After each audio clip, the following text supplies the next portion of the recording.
Nilage da Buddha weti ko ti pa ko di ko ga da Buddha weti puwa da wo nyai le Russia ko lo chorata le Moscow a we ne du blood of Ukraine a drop pan ni lo na a we yin lo kwa le ex pu ne puwa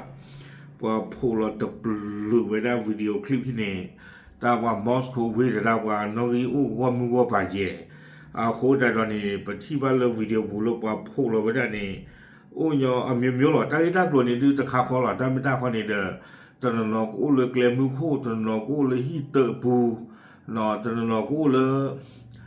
ta lo ta bu ji ba a ko ni da tu e ti pa ni lo we da video no pho lo we da a se ka a we da phu phu ko phu o ta pa ni o ta pa ni bi ble o no a ko ta no ni deตากีตากลัวเนี่ยเดืออาจจะเลิกคนเนี่ยมีอย่ากับบ้าที่เนี่ยเพลคันแล้วไม่เจนบ้าละบ้านะโอเคยันเดียอย่ากับมาแบบว่าข้าเจเนาะว่าพวกเราตาเนี่ยอุตนารีเบลอูเพออาเซกาใครมาอุดิเพอย่ากว่ารักใครเนี่ยเนาะเพคิชิคือเซกาคิชินุเซกาตาก็สอน next star นั่นคือพวกเราโอ้ยขอไอ้เจ้าที่นี่ชื่อว่า next star ที่เนาะอย่ากับฟูแบบว่าเลย Google Translateเอาไว้คุยไว้ได้แต่ว่าสวัสดีตอนเช้าสุภาพสตรีสุภาพบุรุษคุณชอบกลิ่นของการกำจัดน้ำมันในตอนนี้ไหมจากปฏิกิริยาที่เห็นชาวมอสโกดูเหมือนจะไม่ค่อยชอบมันสักเท่าไหร่เนาะเตเวด้าเลวอลเลอรีเนาะป่าโปมือป่าโปควาที่ภาคกอดีโกกาเนาะเตเวด้าตากีตากลุลาเกนท่าสาที่ภาคนี่ดื้อป่ามอสโกจะใจไว้ได้ดูบ้าเตเวด้าเนาะตาข้อมูลเนี่ยดูอย่างกับที่นี่ตะขาขี้ขาผู้หลอดพยิเตคานี่เด้ออย่างกับผู้หลอดแพ้ตาข้อมูลเนี่ยผู้กับผู้หลอดแพ้เสกาหรอเนาะอย่างกับผู้หลอดดูกว่าคือตีตะโกเลอเอาไว้ยัดตาข้อมูลพยิเตระกับป่าเนาะดีตอนเดิมคือกับที่ทเวซิโกเอาไว้นี่เด้อไม่ไว้ได้ตากีตากลูเนาะแล้วป่าผู้หลอดไว้ได้เอาไว้เรื่องผู้หลอดไว้ได้กวยหลอดไว้ได้ดอลลิเมเพื่อยี่เนาะเตเวด้าเลขอที่พวกเอาไว้มอสโกกำลังลุกไหม้ขึ้นมาอีกครั้งเนาะมอสโกเกโตตะบลกโดลีเนาะเตเวด้าชาวรัสเซียกำลังบ่นว่าครึ่งหนึ่งของเมืองกำลังถูกเพลิงไหม้เตเวด้ารัสเซียตนอนี่เด้อคืออุกจัวเวด้าเนาะใครเวนี่ผาพอเวลาเด้อเตเวด้ามีอุเกโตโดยโรงงานอุตสาหกรรมและโรงกลั่นน้ำมันถูกโจมตีในช่วงค่ำคืนชาวบ้านไม่ได้เพลิดเพลินกับความจริงใหม่นี้เลยสักนิดเนาะเตเวด้าเลยกว่ามอสโกที่ภาคเหนือที่บาเวด้ามีอุนิเกท่อ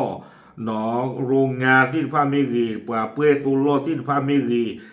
บาตาข่าวไว้ได้เพมันนาต้นถนักเลยถึงเรื่องตัวใหญ่ซิโกเตเวด้าอาคูดาเรียกว่ามอสโกเตอร์ปอจาตากีตากลุตะไคบาเป็นเวลาหลายปีที่สงครามรู้สึกห่างไกลจากมอสโกไม่ใช่อีกต่อไปเนาะเตเวด้าเลยญาเนี่ยดื้อตาอย่าละเกท่อหนีเนาะกว่ามอสโกตะบ้ากูบ้าบ้ามนูโคแต่แล้วโอ้ยีละมอสโกใครจะไม่ละบ้าเตเวด้าไม่ใช่อีกต่อไปควันที่ปกคลุมเมืองหลวงกำลังยากที่จะเพิกเฉยใครเนี่ยดื้อมิวไก่รอเข้าได้ละมอสโกบุโรอากูแต่รอตากีเวนี่เนาะแต่เมตาลูคุลูกเวละบ้าเตเวน้อยดอสีเวด้าตาดือตายาเนดือเฮบูท่อดอกกว่ามอสโกลีน้อยอีเดียเนี่ยพวกเราแวะคิเสกาหรอขอเยตู Google Translate เนี่ยแค่ท่อนหลุดที่ตลบันที่เนาะไอ้เดียเนี่ยกวยเราเวด้าเมืองหลวงของมอสโกซึ่งรู้จักในนามมอสโกมีโดรนตกลงบนโรงกลั่นน้ำมันของเมืองครั้งที่2ภายใน3วันเนาะเตเวด้าใครนี่มอสโกเอาเวโคนี่เนาะโดรเฮลเตเวด้าเพฟูอัลโลแล้วตาสกตอสอโตปูเนี่ยบลาคิบลอลีเตเวด้าตอนนี้ฉันเริ่มกังวลเกี่ยวกับลูกๆของอีวานแล้วเนาะใครเนี่ยเตเวด้าซาอุดอตาบายุบาโบเนาะเลซาพูซาลีที่ผ้าอาวอลีเอาไว้ในปวดเราผู้หล่อตาเนาะไอเดือนเนี่ยผู้หล่อเวอุลกาผู้เนาะคิเสกาหรอกวยเราเวด้าเตเวด้าขอเนาะวันเช้าวันใหม่ในมอสโกระหว่างทางไปออฟฟิศสนุกไปเลยเนาะเวอุลกาผู้โดจูเราเวด้าวิดีโอแล้วอเมริกาเนี่ยไม่รู้คือลีลูกไก่รอที่นี่เนาะเตเวด้าเลยตัวใหญ่เลยมอสโกแพ้เป็นเลมาตาเลยบรูอาเซอร์โตคาเนาะเอาไว้ในรูปอย่างเวลาตาหัวมูที่ผ้า วิบล้อนี้ไอ้เรื่องไอ้พวกเราเวลาตากระตุกผู้ก่อผู้สิก่อเนาะแพ้ผู้เกียรเสกาจิลอเทวดากำลังดำเนินการปฏิบัติการทางทหารพิเศษในมอสโกเนาะเทวดาใครนี่เนาะบาตาฮูเรเวดาเลสุตะกปาเลมอสโกคอมยอเอดอซีเวดาเลมอสโกบุเนยูเครนเฮฮูเรบ้าขาดอสุตะกปานี่หรอ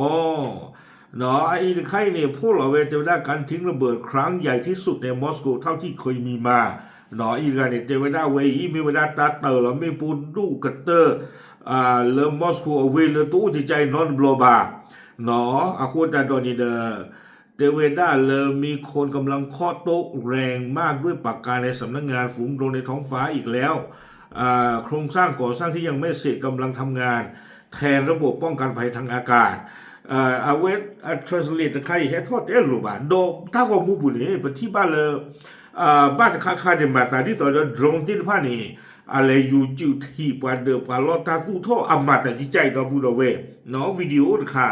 เอาไว้เพจโดรนไว้เนี่ยเลยที่ต่อจะก็เลยอยู่จุดที่เราตาเราตัวล้อเนี่ยเพจเอาไว้เลยเล็กๆค่ะเนี่ยบ้านตาขาเลิกขาที่ก็เลยนะเว้ยปูผ่านเดลอเต็มบ้าไว้ได้ผ่านเดือดลูกเราตาพลังเนี่ยปะปูทั่วไว้ได้ถ่ายหลังที่บ้านนี่เนาะความยาวตาบ้านดูบ้านที่เกณฑ์เขาจะนอนนี่เห็นหลังความรู้เลยตรงที่ผ่านนี่บ้านตาขาออกล้วนนี่เอาไว้ล้อนี่เอาไว้ปุติอาคู่นี่ชอนทะเลกุยาซาอาคู่นี่เป็นที่บ้านเลยตั้งของมุบุนี่อะไรที่บ้านฮิตเตอร์อูเนาะล้อเต็มบ้าผ่านเดือดที่ผ้าอูอันนั้นก็เนี่ยที่ช่วงเมื่อแต่ยูเครนตาเป็นยุ่งล้วนๆนี่ดูแต่ไม่เลยเอาไว้กับเลือกว่าเดิมบ้านฉันนั่นเราครบเลยว่าข่าวไว้ได้เราลอกเลนเวชอนเลนเวกลาคู่นี่เด้อเลโลเตะบ้านเลยวันเดิมว่าเราตาบ้านดูบ้านทีมันดื่มแต่ที่ผ้าเกท่อหรอไอ้ไรนี่เอาไว้พูดเราไว้ได้กูจะน่ารีเนาะมีเลริชาร์ดวูฟดัฟเนาะเอาไว้เทวดามอสโกทั้งเมืองกำลังลุกไหม้ชิบหายเลยเนาะเทวดาเลยคือใครมอสโกโดนเวนิเกท่อฮาโกเนาะการป้องกันภัยได้โจมตีโรงกลั่นน้ำมันในมอสโกอีกครั้งกองกำลังป้องกันภัยtranslate เอลูดูว่าอยู่บ้านเตลูลักขิล่ะเทวดาเลยคือใครนี่เด้อปดุบดาเนาะเอาไว้เฮฮูเรกดอเวดาเลมอสโกเลโซโลตบลอดอลีนอกจากนี้จากผลของการทำงานของระบบป้องกันภัยทางอากาศของรัสเซียอาคารที่อยู่อาศัยในเมืองหลวงดินแดนถูกอ้างว่าเป็นรัสเซียได้รับความเสียหายเนาะอย่างนั้นสิแบบtranslate ได้ใครนี่เนาะโอเคยันเด้อจะมีกันตลาดเด้อเอาไว้เนี่ยไม่ไว้ได้ตาเกทอดซะเนาะเลยตัวเนี้ยอีนี่หรอเนาะไอ้ไรเนี่ยเกี่ยวกับยูเครนเรามาเอาไว้โพสต์เราไว้ได้มีเลยยูเครน better map เนาะแต่ว่าได้ยูเครนโดรนกามิกาเซ่ไกลทำการโจมตีอย่างน้อย7 ลำเข้าสู่โรงกลั่นน้ำมันมอสโกอยู่ห่างจากจัตุรัสแดงเพียง15 กิโล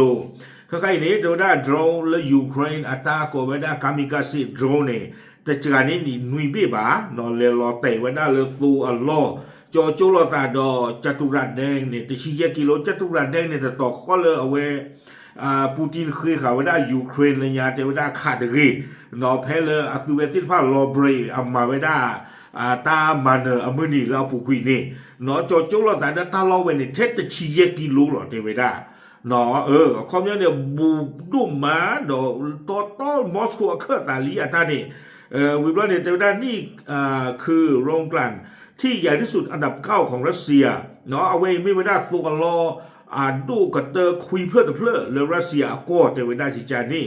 เนาะวิบลาเนี่ยเทเวดาในระบบป้องกันภัยทางอากาศของรัสเซียรอบมอสโกอ่อนแออย่างมากในเวลานี้เนาะเวเทวดาเลยใครนี่ตาดอตเดอร์มุกุโปโลเลมอสโกนี่อาริอาบาจาโดมาเนาะเขามีให้ดอสีวิดาเลยดอตเดอร์หล่ออันนอกจากตะเนเคเลบ้าอาคูนี้เนาะยูเครนอัดโดรนที่ผ่านนี้เลยอยู่1 หล่อเวดาตีนี่หรอไม่แล้ววิซากราตาโซเอาวิตาสุตันคาจะไม่มาวิซากราแล้วมาหาตันนี่ลีกว่าเราเวดาone dailyไอ้ใครนี่เอาไว้พวกเราจะชี้หัวปนีเรา war is coming home เนาะเดี๋ยวได้เลยตาดูฮักกี้ก็ได้กันเลยฮิลีคอมมิวนิสต์นี่เราจะเนาะวิตาสุเรา เอาเวลาเนี่ยพวกเราเวปุกวิโกคินาริเนาะชาวมอสโกตกตะลึงในเช้านี้เมื่อยูเครนทำลายโรงกลั่นน้ำมันมอสโกซึ่งเป็นหนึ่งในโรงกลั่นที่ใหญ่ที่สุดของรัสเซียเนาะจะได้ว่ามอสโกที่ผ่านในพื้นที่โปรโกบ้ามาซาบ้ามลูกแต่เลยยูเครนอัดโรเลยยูจิที่เราไปได้แต่เพมอสโกเนาะมีสู่อลอพันดูต่อเหลือรัสเซียเหลือรัสเซียก็ผู้ซีก่อนนี่หรอโอเคเนาะเอาไว้นี่แกเราตาจีเจลีเนาะแพ้เสกาเนาะเนาะแพ้เสกาเนาะช่วยหน่อยยังดูความเป็นนมุนาเจ็บโหเนาะ